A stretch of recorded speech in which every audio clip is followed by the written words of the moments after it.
Assalamu alaikum wa rahmatullahi wa barakatuh.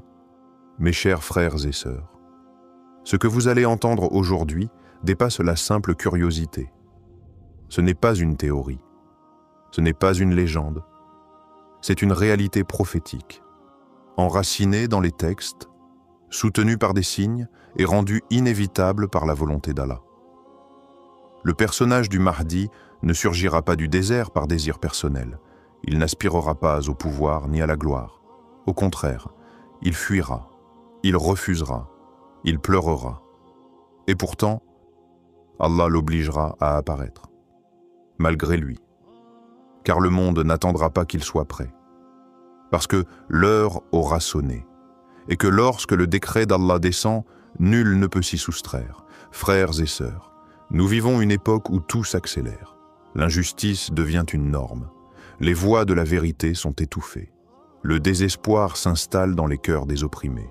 Mais derrière ce tumulte, il y a un dessein divin, une mission sacrée confiée à un homme caché, dont le cœur est purifié et l'âme façonnée par la main d'Allah.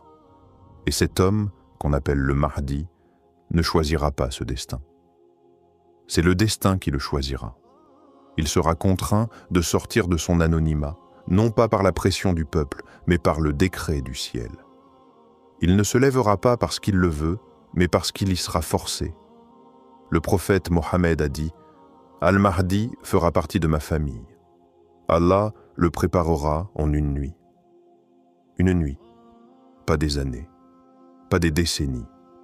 En une nuit, tout basculera. Sa perception changera. Les signes s'aligneront, le monde l'appellera. Et même s'il tente de se cacher, même s'il fuit la responsabilité, il ne pourra pas refuser ce que le ciel a déjà écrit pour lui. Dans cette vidéo, nous allons explorer cette vérité troublante. Pourquoi le Mahdi n'aura-t-il pas le choix? Qu'est-ce que cela révèle sur la puissance d'Allah et sur les plans invisibles qu'il orchestre? Quels sont les textes, notamment ceux d'Ibn Arabi, qui décrivent cette contrainte?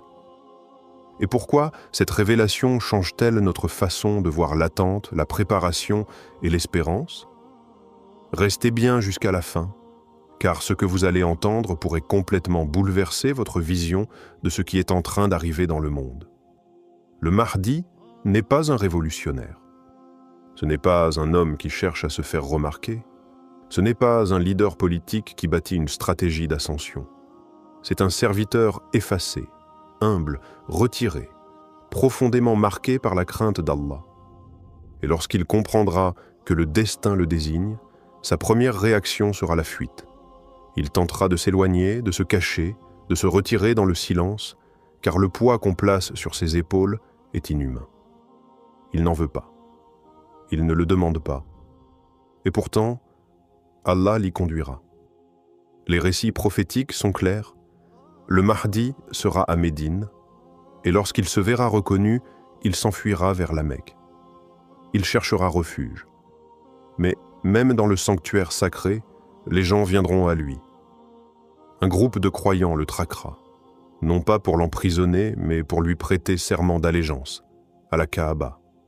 Il refusera, il résistera, jusqu'au moment où il comprendra que ce n'est pas leur volonté qu'il affronte, mais celle d'Allah.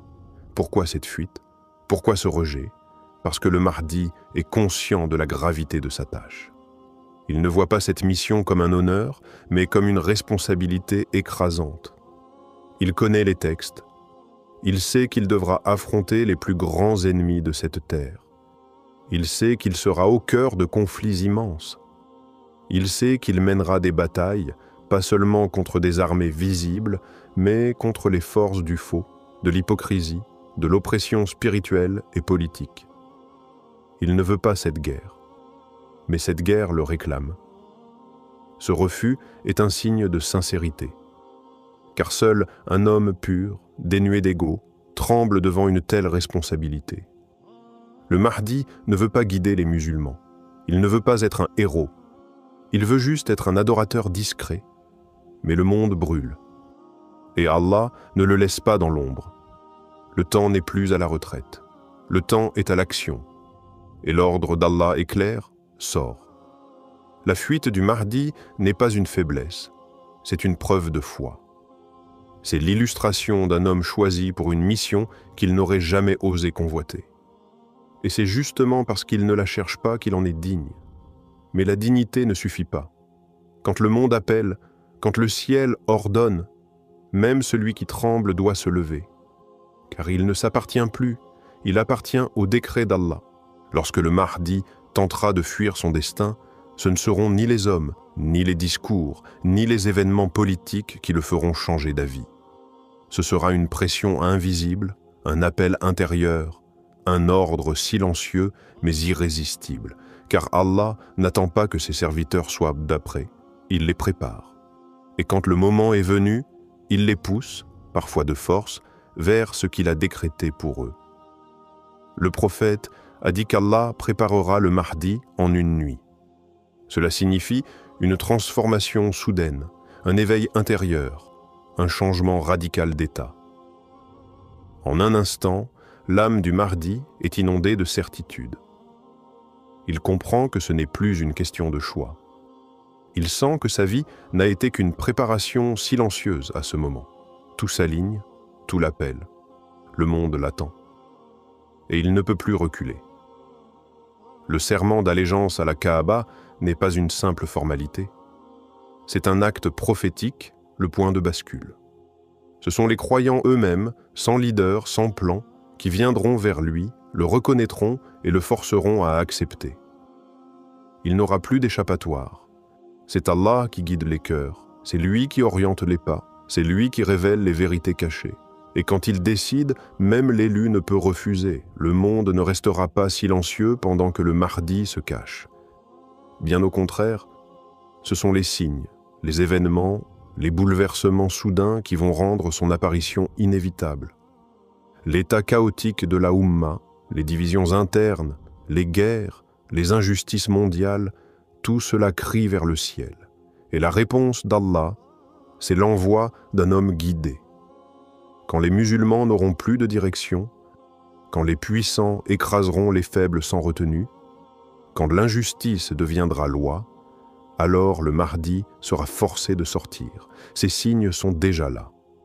Les conflits se multiplient, les tyrans s'élèvent sans crainte, le désespoir s'installe même dans les cœurs des pieux, et dans ce contexte, un besoin absolu de réforme, de justice, de lumière surgit. Mais aucun réformateur ne suffira. Seul un homme préparé par Allah, porteur de la vérité pure, pourra restaurer l'équilibre.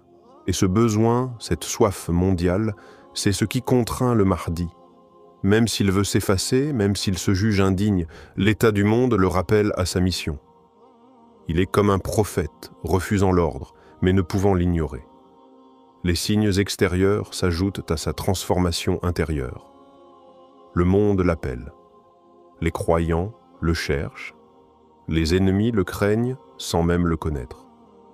Tout converge vers lui. Et l'ordre d'Allah devient pressant. Lève-toi, car ton heure est venue. Depuis 2020, des voix musulmanes influentes, comme celle du frère Capitane, ont attiré l'attention sur les signes de la venue du Mahdi. Ces voix ne se contentent pas de relater des événements isolés, mais tirent des parallèles entre les enseignements islamiques et les réalités contemporaines. Le frère Capitane a notamment souligné, dans plusieurs de ses interventions, que le Mahdi n'émergera pas à la suite d'un désir personnel ou d'une quête de pouvoir. Non, il apparaîtra en réponse à un besoin urgent de justice, dans un monde en proie à l'injustice, à la confusion et à l'égarement. Dans ses conférences et lives, Capitane a mis en évidence les signes déjà visibles, et en particulier l'accélération de certains événements mondiaux, la montée des tyrans, les divisions entre les musulmans, les injustices systémiques dans le monde, les crises sociales et politiques. Ces réalités ne sont pas simplement des coïncidences. Elles font partie du plan divin, un plan où la venue du Mahdi devient non seulement probable, mais nécessaire. Capitane et d'autres chercheurs spirituels se rejoignent sur le fait que le Mahdi est déjà parmi nous, peut-être sans que nous le sachions, et que les circonstances mondiales l'obligent à sortir de son retrait. Il ne pourra plus rester caché lorsque la pression sera trop forte, lorsque la corruption aura atteint des sommets et que le peuple réclamera une main juste pour le guider. Ce témoignage contemporain insiste sur l'idée que l'appel divin pour le Mahdi ne se fera pas dans une époque lointaine. Les signes sont là, il suffira d'ouvrir les yeux et d'avoir la foi. Alors que le Mahdi se cache, il y a une tâche fondamentale pour chaque musulman, la préparation spirituelle. Ce n'est pas seulement une question d'attendre passivement, mais de se préparer activement à ce grand changement qui arrive. Les hadiths nous enseignent que lorsque le Mahdi fera son apparition, les croyants seront ceux qui l'accepteront le plus facilement, ceux qui auront purifié leur cœur et qui seront prêts à accepter la justice qu'il apportera. La première préparation commence par un retour à Allah, un renouveau spirituel. Le Mahdi ne sera pas seulement un guide politique ou militaire, il sera un guide spirituel, un réformateur dans tous les aspects de l'épée de la vie. Pour cela, chaque musulman doit s'efforcer d'améliorer sa foi, de se renforcer dans ses prières, dans sa connaissance du Coran et dans son comportement quotidien. Le Mahdi viendra à une époque où les épreuves seront grandes, et seul un cœur sincère pourra reconnaître le droit chemin. Il ne faut pas se contenter d'attendre l'apparition du Mahdi comme une simple observation, mais plutôt se préparer à la manière dont il guidera et restaurera la justice. Les épreuves seront difficiles, et le Mahdi ne viendra pas pour restaurer un monde sans souffrance. Non, il viendra pour apporter la vérité, et cela viendra toujours avec des défis. Les croyants devront se préparer à vivre selon les principes qu'il établira, en étant prêts à faire face aux injustices qui se dresseront sur leur chemin.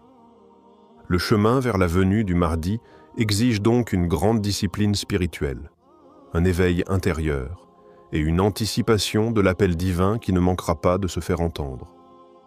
La venue du Mahdi est inévitable. Elle fait partie du plan divin et aucun être humain ne peut l'arrêter. Allah a choisi ce moment précis dans l'histoire pour envoyer un guide, un réformateur, qui viendra redresser ce monde plongé dans le chaos. Mais plus qu'une simple figure messianique, le Mahdi représente la vérité, la justice et l'unité des musulmans. Son apparition ne sera pas un simple événement isolé, mais le déclencheur d'une série de changements profonds et durables.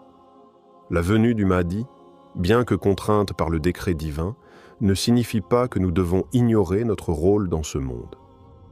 Au contraire, c'est un appel à l'action, à la vérité, à la justice. C'est un message pour chaque musulman de ne jamais perdre espoir, de ne jamais se détourner du droit chemin, mais d'être toujours prêt à accueillir celui qu'Allah a choisi pour guider cette Oumma.